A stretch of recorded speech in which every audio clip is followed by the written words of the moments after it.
अस्सलाम वालेकुम स्टूडेंट्स, कैसे हैं आप सब लोग। उम्मीद करती हूँ आप सब लोग खैरियत से होंगे। मैं आपकी मैथ्स टीचर मिस रिदा, क्लास 8। आज हम लोगों ने अपना लेक्चर नंबर 17 स्टार्ट करना है। लेक्चर नंबर 17 में हम लोग अपनी एक्सरसाइज 5.2 को डिस्कस करेंगे। 5.2 में हम जो सबसे पहली चीज़ करेंगे वो एडिशन ऑफ टू पॉलिनोमियल्स है, और उसके लिए कुछ रूल्स हैं, कुछ रेगुलेशंस हैं, उसी के अकॉर्डिंग हमने चलना होता है। तो दो चीज़ों को हम किस तरीके से, दो पॉलिनोमियल्स को हम कब ऐड कर सकते हैं, उसके लिए क्या टर्म्स हैं। Number 1 is variables must be same. आपके वेरिएबल्स सेम होना ज़रूरी है। दो वेरिएबल्स अगर आपने दिए हैं तो दोनों वेरिएबल का सेम होना ज़रूरी है। एक्स को वाई के साथ हम प्लस नहीं कर सकते, एक्स को एक्स के साथ ही प्लस करेंगे। Then second is exponent of variables must be same. Exponents भी सेम होना ज़रूरी है। Exponents mean powers. पावर्स जब तक सेम नहीं होंगी हम दो वैल्यूज़ को प्लस नहीं कर सकते। तो यानी कि अगर यहाँ पे x की पावर 3 है तो x दूसरी भी x की पावर 3 ही हो। x की पावर 3 प्लस 2x की पावर 3। वेरिएबल सेम हो पहली बात, एक्सपोनेंट उसकी सेम हो दूसरी बात। देन जब आप उसका आंसर वगैरह लिखेंगे तो उसके जो पॉलिनोमियल्स हैं उसको सॉल्व जब आपने करना है, सॉल्व के लिए सबसे पहले आपने उसको असेंडिंग ऑर्डर में लिखना है या डिसेंडिंग ऑर्डर में। आपकी मर्ज़ी, आप असेंडिंग में लिखें या डिसेंडिंग में, दो आपके पास ऑप्शंस हैं। तो यहाँ पे जो एक पार्ट दिया गया उसको डिसेंडिंग ऑर्डर में लिखा गया है, बड़ी से छोटी वैल्यू की तरफ। वो कैसे पता चलेगा कि बड़ी वैल्यू कौन सी है छोटी वैल्यू कौन सी है? उसकी एक्सपोनेंट से। जिसकी एक्सपोनेंट सबसे बड़ी होगी इट्स मीन कि वो वैल्यू सबसे बड़ी कंसीडर हो रही है। एक्स की पावर 3 है तो वो सबसे बड़ी वैल्यू होगी। तो descending order to ascending order जाना है। देन पॉइंट नंबर 4 आपके पास only like terms right in the form of column. सिर्फ जो लाइक टर्म्स है वो ऐड होंगी और उसको आपने कॉलम की फॉर्म में लिखना है। लाइक टर्म्स कौन सी होंगी? जिसमें एक्सपोनेंट्स सेम होंगी। जैसे कि यहाँ पे आप देख सकते हैं जो एक्सपोनेंट्स है मैंने उसी के नीचे लिखा है। एक्स की पावर 3 एक्स की पावर 3 के नीचे, एक्स की पावर 2 एक्स की पावर 2 के नीचे, एक्स एक्स के नीचे और कांस्टेंट वैल्यू के नीचे। सारी वैल्यूज आपस में क्या हैं? सेम है। एक्सपोनेंट सारी सेम है तो ये लाइक टर्म्स कहलाती हैं। Then point number 5, only coefficients of like terms are added. आपकी एक्सपोनेंट ऐड नहीं होगी, आपकी जो है कोई और चीज़ ऐड नहीं होगी, या आपकी कोई एक्सपोनेंट के साथ वेरिएबल्स को आप जो है ऐड नहीं करेंगे। आप सिर्फ किसको ऐड करेंगे? कोफिशिएंट्स को।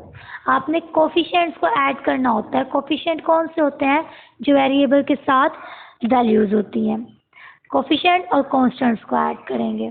तो यहाँ पे 2 और 1 3 हो गया।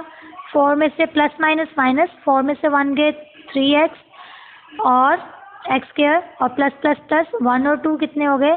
3x, और 5 और 1 6। तो आपने सिर्फ और सिर्फ किसको ऐड करना है? कांस्टेंट वैल्यूज़ को या कोफिशिएंट वैल्यूज़ को। द नेक्स्ट इज एक एग्जांपल करते हैं, उससे आपको अच्छे से समझ आ जाएगी।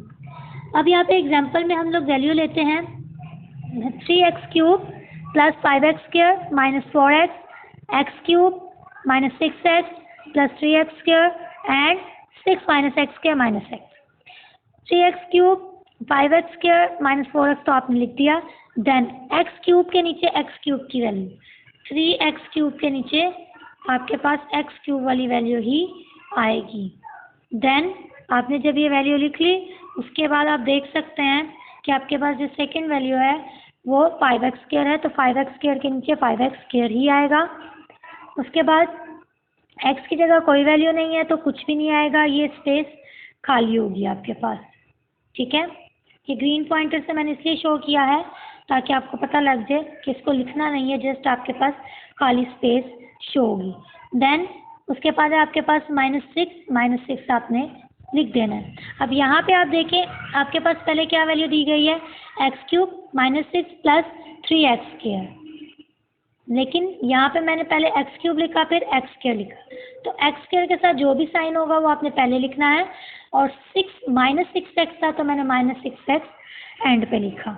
माइनस वाली वैल्यू उसी के साथ आएगी कांस्टेंट वैल्यू के साथ। देन प्लस 6 था, कांस्टेंट के नीचे कांस्टेंट, ये आप देख सकते हैं प्लस 6 आ गया। फिर माइनस एक्स स्क्वायर ये आ गया। देन माइनस एक्स आपके पास ये आ गया। जो साइन है साथ साथ वो आते रहेंगे। देन 3 और 1 कितने होते हैं आपके पास 4, दोनों वैल्यू पे कौन सा साइन है तो plus plus is equal two plus होता है। इसी तरीके से 5 का प्लस है, 5 प्लस 5 है और प्लस 3 है तो कितना होता है +8। +8 में से आपने लेस किए यहाँ पे -1 तो आपके पास आ जाएगा +7 वैल्यू आपके पास आ जाएगी यहाँ पे। देन नेक्स्ट है हमारे पास माइनस माइनस, तो माइनस माइनस क्या होता है प्लस ही होता है आपके पास। माइनस माइनस प्लस तो -4 -1 इज इक्वल टू -5 आपके पास आ गया। और प्लस माइनस आपस में कैंसिल हो जाएगा क्योंकि अगर आपके पास वैल्यू सेम हो और वेरिएबल डिफरेंट हो तो आप उसको क्या करते हैं कैंसिल आउट कर देते हैं। ये कैंसिल होकर आपके पास 0 आंसर शो करेगा और 0 भी लिखने की ज़रूरत नहीं पड़ेगी आपको।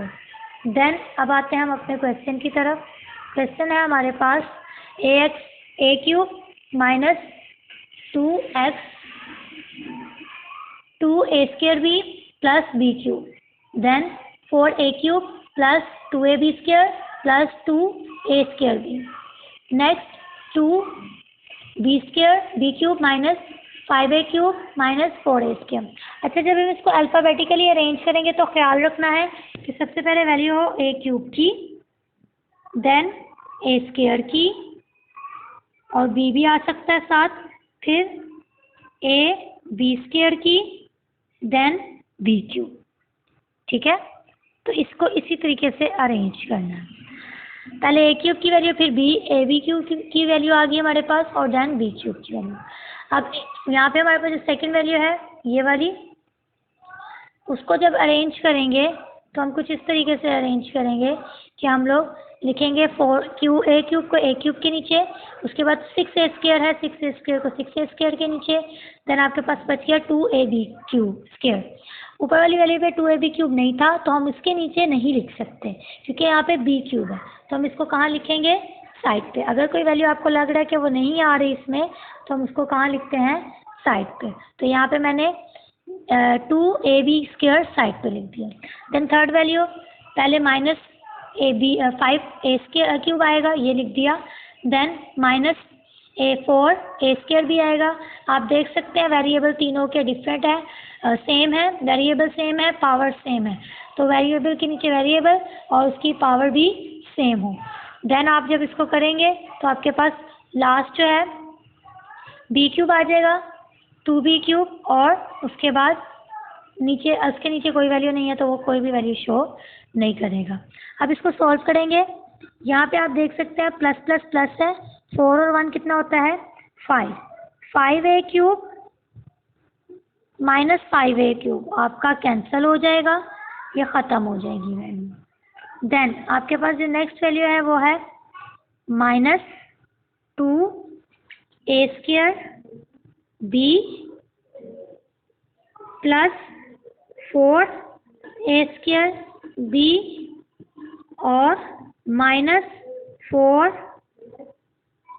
और यहाँ पे 6 था 6a² b और -4a² b, तो माइनस माइनस प्लस ये हो जाएगा 6 प्लस 6 और -6 आपस में कैंसिल। फिर 1 और 2 3b³ आपके पास आ गया और 2a² ab³ आपके पास एज इट इज़ आ जाएगा। तो ये हमारा एक मेथड था जो इससे हमने सॉल्व किया। ये जो वैल्यू है हमारे पास जो दी गई है 3b³ प्लस 2ab², ये आपके पास किस में है डिसेंडिंग ऑर्डर में है, तो आंसर आपके पास डिसेंडिंग ऑर्डर में भी हो सकता है, असेंडिंग ऑर्डर में भी हो सकता है। ये था हमारा पार्ट 3 क्वेश्चन नंबर 1 का। अब इसी का एक और मेथड है उसको भी देख लेते हैं। ये जो पिछला मेथड था ये कॉलम मेथड था, अब जो हम कर रहे हैं वो रो मेथड है। सबसे पहले हम तीनों वैल्यूज़ को लिखेंगे ब्रैकेट्स में और ब्रैकेट को फिर बाद में ख़त्म कर देंगे। जब ब्रैकेट को ख़त्म कर लिया तो आपने वैल्यूज़ को करना है अरेंज इस तरीके से करना है कि सबसे पहले आपके पास क्या वैल्यू हो, वही चीज़ कि आपके पास a³ हो, पहले आपके पास क्यूब ही आना चाहिए, पहले फर्स्ट वेरिएबल का क्यूब हो, फिर स्क्वायर हो, फिर 1 हो, तो यहाँ पे a cube minus 4a b 4a cube plus minus 4b cube, ये आपके पास आ गया। देन आपके पास स्क्वायर वाली वैल्यू है, तो हम यहाँ पे देखेंगे minus 2a square b plus 6a square b minus 4a square b, then 2 plus 2ab square और फिर b क्यूब वाली वैल्यूज। यहाँ पे जब इसको सॉल्व किया आपने तो आया plus 5a square minus 5a square. फिर अब आपने इसको सॉल्व किया तो आ गया प्लस माइनस माइनस माइनस, आपके पास वैल्यू थी, एक प्लस की थी एक माइनस की, तो प्लस माइनस माइनस और 4 में से 2 गए तो plus 4a square b, then minus 4a square भी ऐसे ही आ जाएगा, प्लस 2ab स्क्वायर ऐसे ही आ जाएगा, और 2 और 1 आपने ऐड किए तो आपके पास क्या आ जाएगा 3 आ जाएगा, 3b क्यूब। अब यहाँ पे 5a cube minus 5a cube cancel हो गया, plus b plus 4a square b minus 4ab square cancel हो गया, देन 2ab स्क्वायर और 3ab क्यूब आपके पास बच गया। जब आप कटिंग करते हैं तो कटिंग के लिए सबसे पहली बात ज़रूरी है कि आपके पास पूरी वैल्यू सेम हो। सेम से मुराद है आपके पास वेरिएबल सेम हो, उसके बाद कोफिशिएंट सेम हो और बेसिस बी से कोफिशिएंट सेम हो, वेरिएबल सेम हो और उनकी एक्सपोनेंट भी सेम। लेकिन जो साइंस है, अगर एक प्लस है तो दूसरा माइनस हो, और अगर एक माइनस है तो दूसरा प्लस, तभी आप कैंसिल आउट कर सकते हैं। साइन डिफरेंट होने चाहिए, बाकी पूरी वैल्यू सेम हो। तो ये था हमारा मेथड 2। उम्मीद करती हूँ क्लास आपको आज के लेक्चर की अच्छे से समझ आ गई होगी। अगर किसी चीज़ की समझ नहीं आई तो आप वीडियो को दोबारा देखें ताकि आपको अच्छे से समझ आ जाए। आपने इसके क्विज लाजमी सॉल्व करने हैं, बहुत ध्यान से सॉल्व करने हैं, और क्वेश्चन नंबर 1 के पार्ट नंबर 1 एंड 2 को भी खुद से सॉल्व करना है। नेक्स्ट जो हमारा टॉपिक होगा वो क्वेश्चन नंबर 2 होगा सब्ट्रैक्शन के बारे में, जो मैं आपको सॉल्व करना बताऊँगी। थैंक यू, अल्लाह हाफिज़।